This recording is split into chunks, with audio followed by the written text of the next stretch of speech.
Well, it's 2017 and we're reading a lot of information about real estate. I mean, it says that home prices are going up, interest rates are going up, sellers are more confident, buyers are a little bit worried. What's going on? It's the Real Estate Show.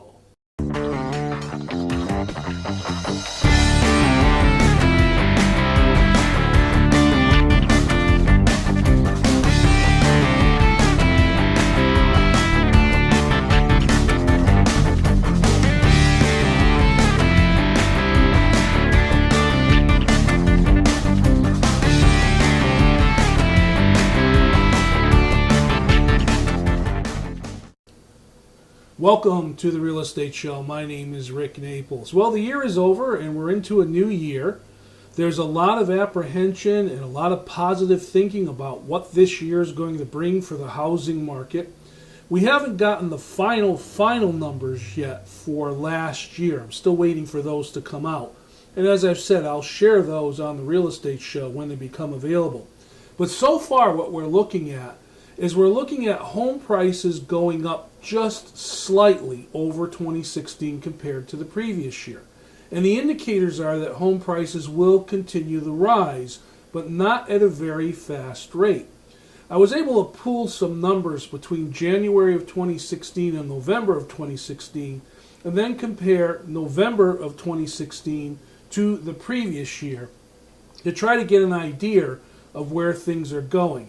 And it does look like we are on the right trend to see things get more positive. The CTLMLS, which is the Connecticut Multiple Listing Service that realtors use to post homes that are for sale, it reported close to 10,000 closed homes in the Harford County area alone last year, at least through November. Average turn was somewhere between 40 and 45 days. Now, that basically means from the time the house was listed to the time it received an acceptable contract. That's a little bit better than what it's been in the past, but you have to remember that depending on where the home is, what it has to offer, and what prices it's at, that time can vary. It can be shorter, it could be much longer. Again, it depends, as I said, on the market. Just for those of you that are curious, the average price last year through November for a residential single-family home in the Harford County area in Connecticut was about $259,000 to $260,000. Condos went up a little bit in value. Average price of a condo in Connecticut, again, Harford County, looking at those numbers through November of last year, was about $167,000. And again, these are average numbers. Some are higher, some are lower, depending on the area, the features, and what it has to offer. Now, let's talk about seller confidence. Sellers are saying through several reports that they're finding that if they put their home on the market, they're able to get at least what they paid for it 5 or 6 years ago.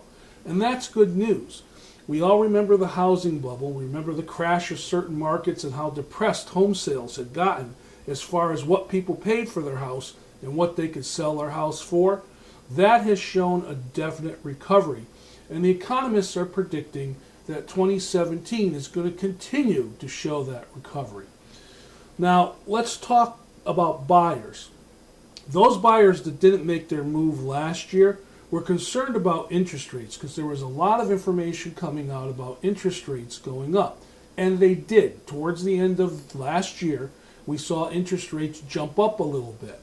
Now, the Fed put out a report that said that looking at the economic growth of the area for the nation and looking at the recovery of certain housing markets and a number of other factors that they take into consideration, their plans are to raise the mortgage interest rate at least 3 times this year.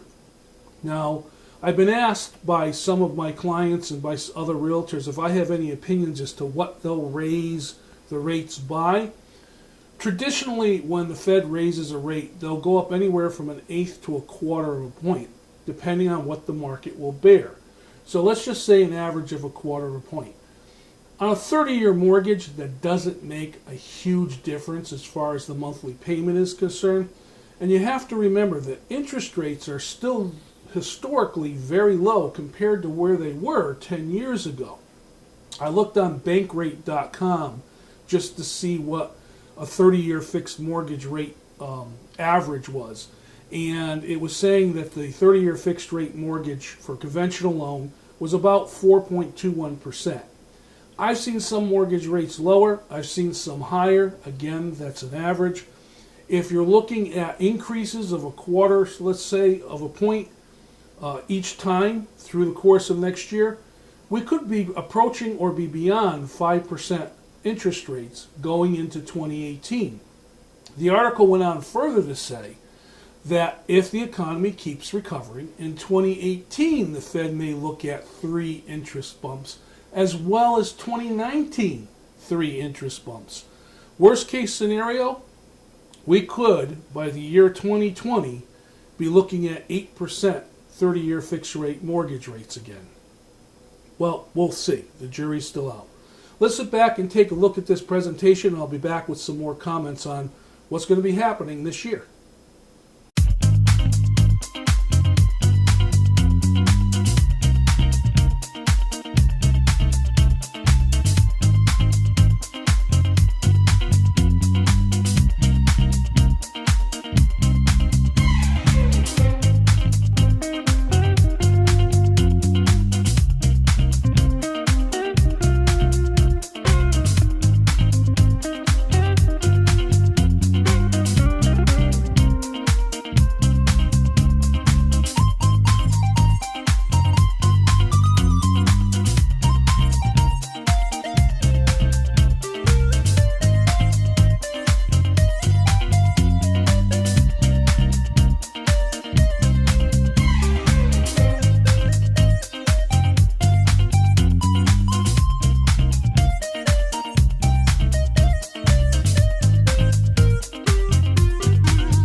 I always talk about on the real estate show articles that I read. And for those of you that know me, you know I'm an avid reader. I do like to read a lot of articles. I do keep up on our industry as to what's going on. There's a lot of different opinions that come out. There's a lot of articles that are written by realtors, by people that are in the real estate industry that don't actually, work with buyers and sellers. There are opinion-style articles that come out from people that are looking from the outside in. The curiosity for me is, what do the realtors think? I mean, what does a realtor think who's been in this business during all this time where we've seen the markets depress and start to bounce back? I mean, what is their outlook? I pulled a couple of different articles, and the overall consensus is realtors are feeling better about the market. And that's a good indication, folks. They're seeing prices start to come up a little bit, and they're also seeing buyers start to be able to qualify for mortgages. Right after the housing bubble, it got really hard, especially for the first-time buyer, to get a mortgage because the underwriting guidelines got really, really strict. Well, there seems to be a little bit of a loosening, so it's made it a little bit easier to get a mortgage. And of course, if a buyer can get a mortgage, they have the ability to buy a house. With house prices going up, home sellers are now more confident that they're at least going to get what they bought their house for back, and maybe a little bit more depending on the market in the area you're in. There were some economic things posted in this particular article. This was talking to some of the bigger real estate firms, franchises that are out there in the country. And this also kind of parallels as to what's going on in Connecticut. But there was kind of a split view as to what this new year will bring. Some of the realtors are cautious. It's a wait-and-see attitude. It's too early to tell in the year as to what this year is going to be. And others feel that it's going to continue recovering and it's going to get great. Compared to 2015, 2017 will be a better year. Compared to 2016, 2018 will be a better year. So the confidence is starting to come back. let's take a look at this presentation, and I'll be back with some more comments on what's going on in 2017.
There's an industry insight article that comes out that talks about home ownership in general and where it's been and where it's going. And I pulled the article because I wanted to just share a couple of things here with you on the real estate show.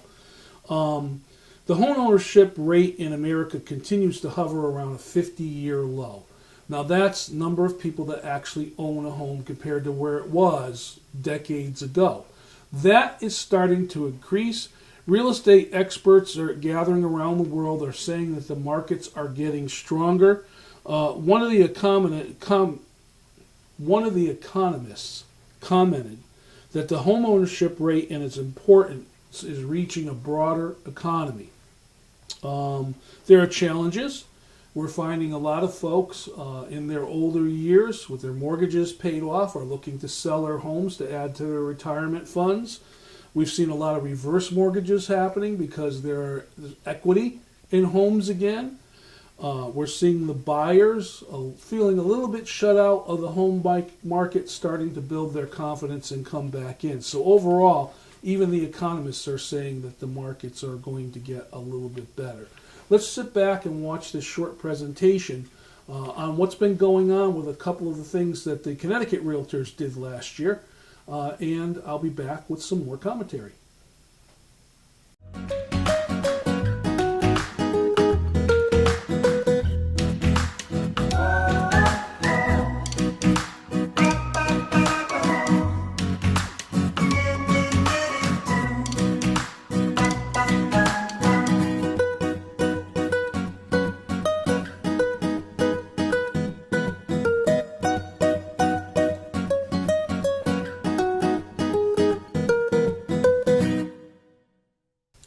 I think it's really important to discuss foreclosures and short sales. I've been asked many times if this year is the year to still find bargains or deals on foreclosed or so-called short sale homes. Well, the jury is out on that. Anyone that's been through a foreclosure knows the process is not easy. Anyone who's tried to buy a foreclosure knows the unknowns of buying a home that doesn't have someone in it and not being able to get any kind of history or disclosures on the home and taking that risk. Short sales, complete other story. A short sale, well, that's a home that somebody still's living in. They're behind on their mortgage. It is going to go into foreclosure eventually. Maybe they've done a loan modification or some kind of reorganization, but they're just not going to be able to stay in the home. They can't keep up with it. So the home is put up for sale, and there is an opportunity for you as a buyer to be able to make an offer that is lower than what maybe the mortgage is on the house. But a word of caution, that may seem like a bargain on the outset, but you have to keep and realize that there's so many different things that are involved when it comes to a short sale, because it hasn't foreclosed yet, that it is going to take a while. I put together a presentation which talks about the 3 major myths that there are when it comes to a foreclosure and or a short sale. Let's take a look.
As you just saw in that presentation, talking about short sales and foreclosures, the 3 myths, just to kind of expand on that a little bit. The first myth was all about feeling that you're going to get an extremely great bargain price if you're trying to buy a house that's been foreclosed on or a house that is in a short sale process. And the reason why that's been defined as a myth is because you have to remember that house had a mortgage attached to it, and the bank or the investor or whoever's holding that note is facing a loss on that home. It's not to their advantage to sell the home for as little as possible just to get it off the books. They need to recover as much money as they possibly can. The second myth that the presentation was talking about was short sale situations. A lot of people hear short sale and they kind of assume that the mortgagor or the seller is desperate to sell the home and they'll take any kind of lowball offer that comes along. That is not the truth. The bottom line is the same situation. When the home has not been foreclosed on yet, so you have a seller that's actually still living in the home, and you're trying to come along and make an offer that's less than what the mortgage balance is on the home. Again, the offer has to be presented, the seller has to accept it, but they can't accept it fully unless it's approved by what they call a third party, the investor and mortgage holder. and it has to go to the bank and be reviewed to look at what the loss is going to be should they decide to take that offer. The third myth that they talked about was skipping the idea of having a realtor represent you as a buyer.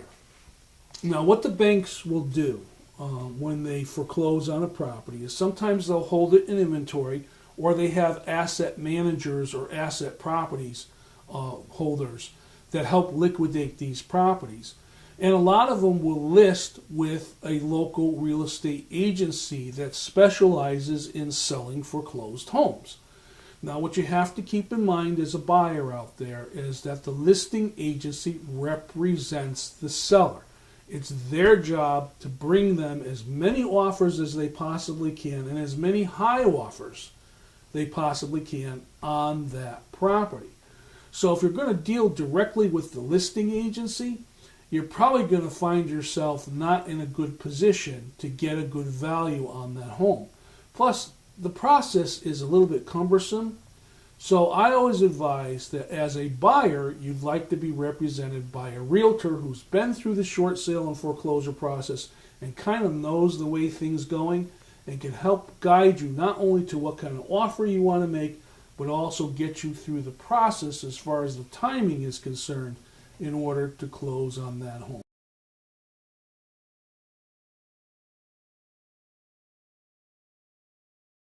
Before I talk on the show on the real estate mailbag, I just want to make a comment that I added into the real estate show a section I call Story Time with Realtor Rick Naples. I will get back to that. What I'm going to do is let the winter market finish and let the spring market begin, and hopefully by mid-year I'll have some more interesting stories to share with you. So that feature will come back in future shows. I also started adding into the show some commentary, and I'm going to continue doing that. The real estate mailbag is the section of the show where I get to address questions that are emailed to me, whether they come into the real estate show or they're just general questions that are asked to me when I'm out and about. Realtors, clients, just people out and about asking me questions because they know I'm a realtor.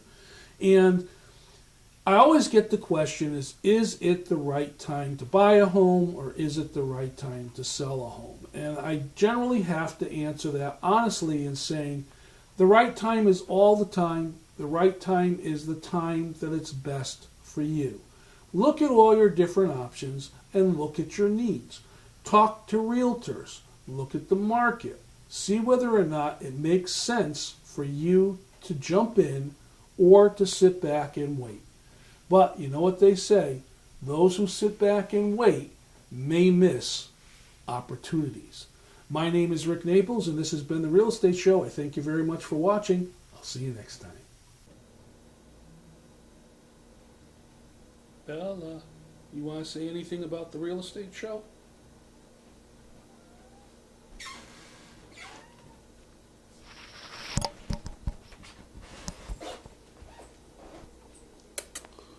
Bella,